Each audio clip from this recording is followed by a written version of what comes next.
The story resumes with an intense ancestral rhythm. Drums crafted from the hides of long-gone creatures echo through the mountain crevices as a tribe welcomes us. Moving with synchronized steps and never missing a beat, the villagers raise their arms from side to side in a dance that beckons others to join them. All around, the rest of the tribe watches closely while the drums lead the way toward the highest point of the village. More villagers emerge from their huts as the music draws near, adding to the heavy atmosphere. It is at this moment we realize this isn't a party or a joyous celebration. The villagers have gathered to pay their respects to a fallen brother. At the rear of the procession, half a dozen warriors wielding spears carry the body of their kinsman amidst haunting chants. As they climb higher through the settlement, a chilling realization sets in. We have been here before. This is the very village that was once leveled by fire. The same place the corrupt shaman watched crumble into ashes before his eyes. The weight of the past hangs heavy in the air as the funeral march continues upward, retracing the steps of a tragedy that was thought to be buried but remains etched into the mountainside.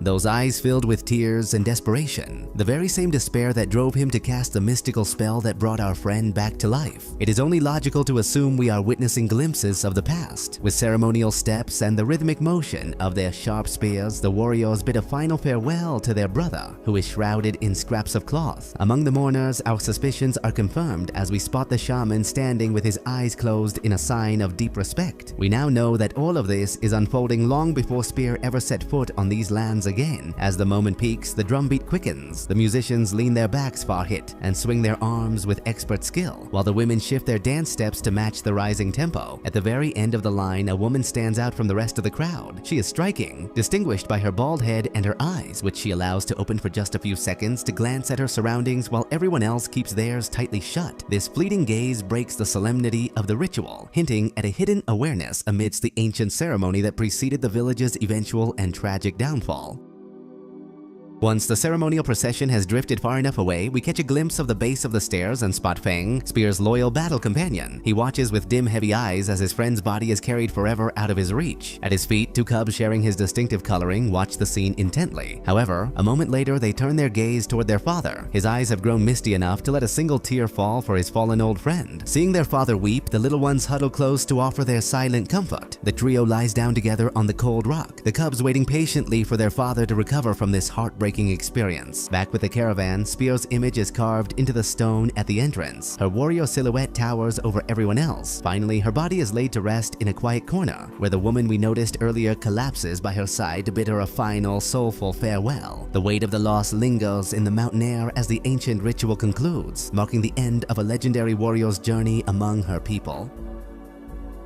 This is Mira, a woman who is deeply aware of what the world has lost with the passing of Spear. She pays her respects, allowing a single tear to fall, when she suddenly hears heavy footsteps approaching from behind. Turning around, she witnesses Fang appearing with his young ones. He casts a disdainful look her way before stepping into the cave. His strides thunder through the space, causing small rocks to tumble from the ceiling and serving as a stark reminder of the dinosaur's massive size and raw power. Fang gets as close to Spear as he possibly can, leaving Mira with no choice but to back away for her own safety. The dinosaur then sniffs her a couple of times while his offspring prepare to do the same. Suddenly, Fang seems to realize that something is terribly wrong. Instead of remaining calm, he lets out a roar of tremendous ferocity. The sheer power of his cry cracks the stone walls, making it feel as though the entire cave might collapse upon them. A few seconds later, he finally retreats with even heavier, swifter steps, signaling his young ones to hurry. He leaves Mira behind, confused and terrified, fully aware of how close she just came to meeting her end right then and there.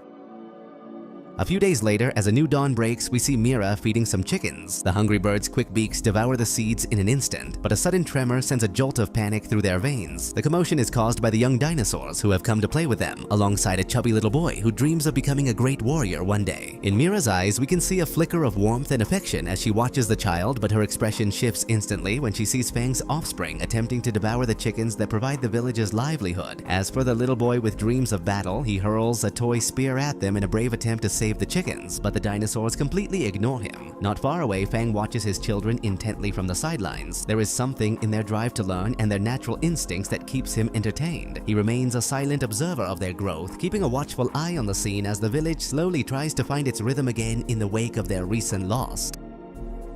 Suddenly, one of the young dinosaurs trips and falls to the ground, and the chubby little boy seizes the moment to hop onto its back, claiming it as his own. In an instant, Fang's eyes shift from calm to pure rage. The massive beast lunges at the boy, letting out a deafening roar that makes it crystal clear: his children will not be anyone's companions. Baring his teeth in a terrifying display, he leaves the boy with no choice but to burst into tears and bolt away. Perhaps Fang was too harsh, or perhaps he is simply trying to shield his young ones from the kind of profound pain he still hasn't managed to overcome. Mira approaches, placing her hands firmly over Fang's snout. Without uttering a single word, preserving the raw essence of the story, she makes him back down. She doesn't use physical strength or intimidation. Instead, she uses a deep, grounding sense of peace that Fang's heart currently lacks. Under her steady touch, the great predator relents, stepping back from his aggression. The heavy tension in the air begins to fade as Mira's quiet composure tames the beast's wild grief, reminding everyone that while pain remains, life in the village must somehow find a way to move forward in silence.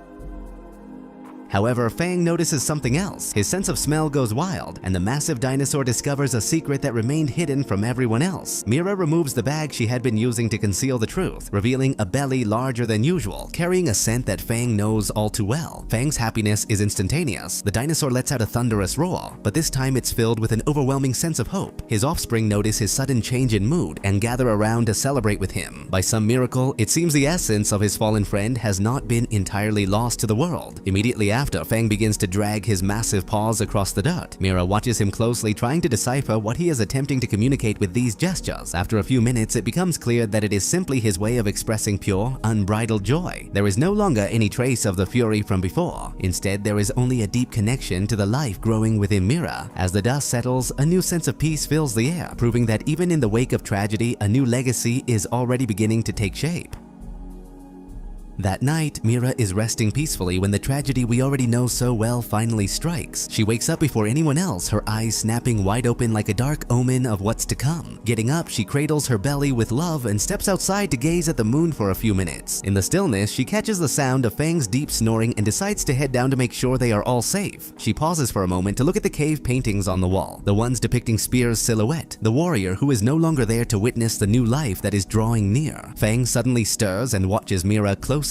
Feeling completely secure by his side, she decides to curl up next to his massive leg for a while, a quiet gesture showing that they are in this together. Meanwhile, in the hut of the young future warrior, the boy wakes up in the middle of the night. He sneaks past his sleeping parents and slips out of the house, clutching his toy spear. He heads toward the yard to practice his combat moves, a small figure training in the shadows, unaware of the fate that is about to unfold.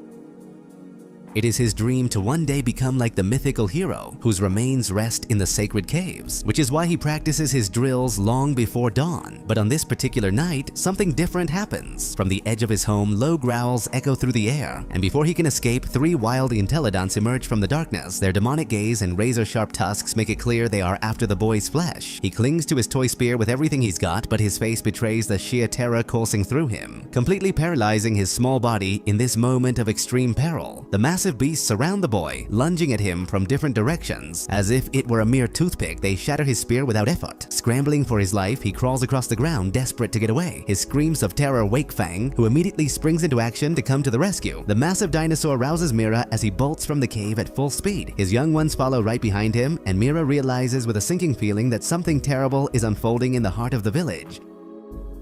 Back at the village, the adults have finally awakened. They grab their spears and rush to confront the monsters, but many end up caught in the crushing jaws of the Intelodonts. These beasts possess the sheer size and strength to snatch up a human in a single bite, and with 3 of them hunting together, the warriors are hopelessly outmatched. Mira sprints toward the settlement, witnessing the brutal struggle between her kin and the beasts that are slaughtering everything in their path. Fortunately, Fang arrives before the situation can turn even more dire. With a single devastating snap of his jaws, he tears one of the monsters in half as his young ones follow his lead. Landing several heavy blows and biting down on their enemies' weak points, they manage to take down a group of the Intelodonts. Seeing their numbers dwindle, the pack leader finally orders a retreat into the shadows. As the dust begins to settle, the little boy celebrates the fact that he actually survived his first brush with death. The village remains in a state of shock, but thanks to the timely intervention of the great dinosaur and his brood, the immediate threat has been driven back into the darkness.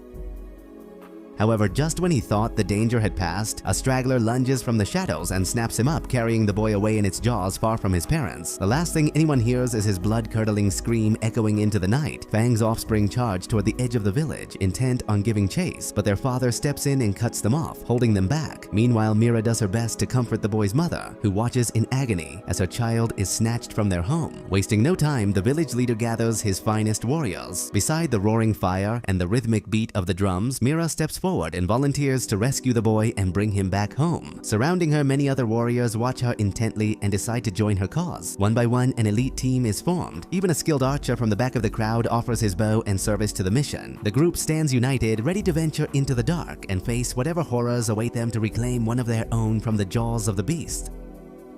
The man lets loose an impressive shot from the top of the village before climbing down to join the squad, just as Fang offers his help with a booming roar. Seconds later, Blue shows up with the boy's toy spear, and Red gives it a good sniff to pick up the scent and track him down. Seeing their determination, Fang decides to let them tag along on the mission. After all, they'll be much safer where he can keep an eye on them. At the same time, the pack of Entelodonts is tearing across the desert at a full gallop, carrying their prey in their jaws. The bodies of the fallen villagers swing from side to side as they move, while the beast's glowing red eyes light the way through the dark. The little boy is still trapped in the maw of one of the creatures. For now, he's uninjured, but he is far from home and heading toward an uncertain fate. The Entelodonts are making a beeline for a massive cliff in the middle of nowhere, a desolate place where the true danger likely awaits.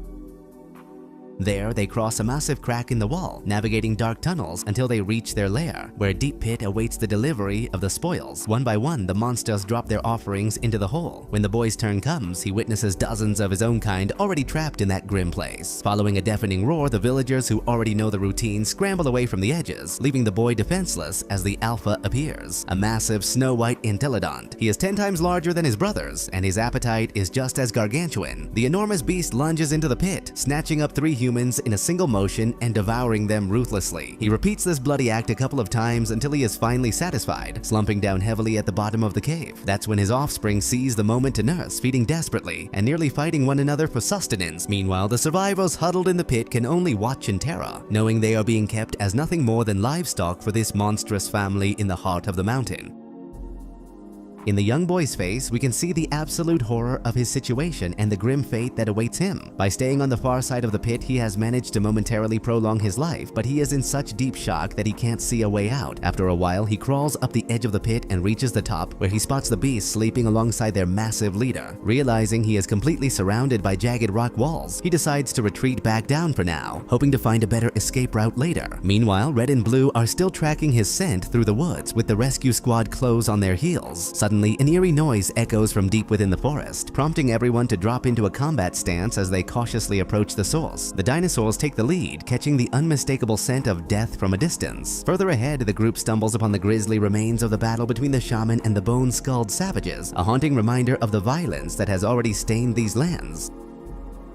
The body of the old sage lies there, pierced by a spear, surrounded by the hundreds of corpses our hero left in his wake. Mira approaches the respected elder, gently closing his eyes and bowing her head in prayer. Afterward, they press on with their journey. However, 2 low-level shamans at the rear of the group begin to panic upon seeing the heart contained within the dead shaman's staff. They immediately carve a rune into the ground, cover it with wood shavings, and light a fire while chanting prayers for the condemned soul to finally find peace. Mira decides to wait for them while the rest of the team scouts the area, until Fang appears and calls out from across the clearing, reminding them to get back on track. As night falls, the dinosaurs stop by a body of water to regain their strength. There, Fang witnesses the physical toll the journey is taking on Mira. Due to the extra exertion, she is exhausted and her body is aching, but she flatly refuses to give up. Despite the pain and the weight she carries, her determination to save the boy remains unshaken as they prepare for the final stretch of their trek.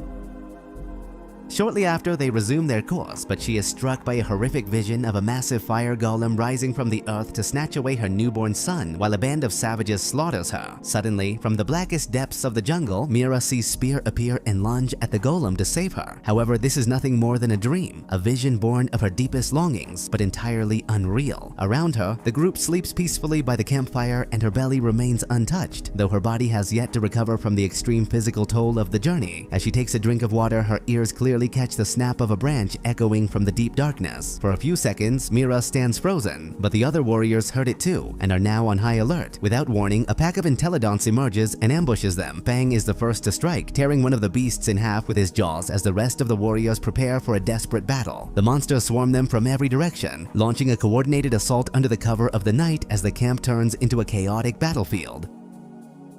They are forced into a back-to-back formation to successfully repel the attack. Fortunately, their strategy works, and one by one the creatures perish in the heat of battle. However, when the archer goes down, the formation breaks, and the warriors are scattered. One of them fights back with everything she's got, killing one of the beasts, but another catches her from behind and uses its massive tusks to rip her in two. The fight rages on. The warriors are picked off one by one as more and more creatures emerge from the shadows. At one point, two of them team up to tear the strongest warrior's arms apart, while the rest surround Fang from all sides. Just when all hope seemed lost, the Intelodonts catch a scent and bolt away at full speed. Fang senses it too, but he can't quite pinpoint its origin. Once the immediate danger fades, the remaining warriors huddle together. Fang and his young ones catch the scent wafting from the brush. Their father lets out a warning roar for them to back off as he immediately drops into a combat stance. During the next harrowing seconds, all that can be heard are incessant footsteps moving with a rhythm we recognize, though to them it remains a total mystery. Out of the jungle emerges Spear, her eyes hollow and her dead skin mottled with grayish and pinkish tones, staring at them without a single trace of expression. At that moment, Fang lunges ahead of everyone else, roaring fiercely at the stranger as he prepares to strike. From the rear, the warriors can see that this creature is no longer among the living. Her skeletal hand, torn skin, and exposed organs strike the deepest chord of terror within them. When the shamans lay eyes on her, one begins splashing water in every direction, while the other does his best to spark a flame in the middle of the night to ward off the darkness. Everyone is dazed and confused, but Mira notices something the others don't. She takes a couple of steps forward, but Fang cuts her off, placing himself between her and the ghoul. The chapter comes to an abrupt end, delivering the long-awaited encounter we've been searching for, leaving the tension thick as a legendary bond is tested by the grip of death.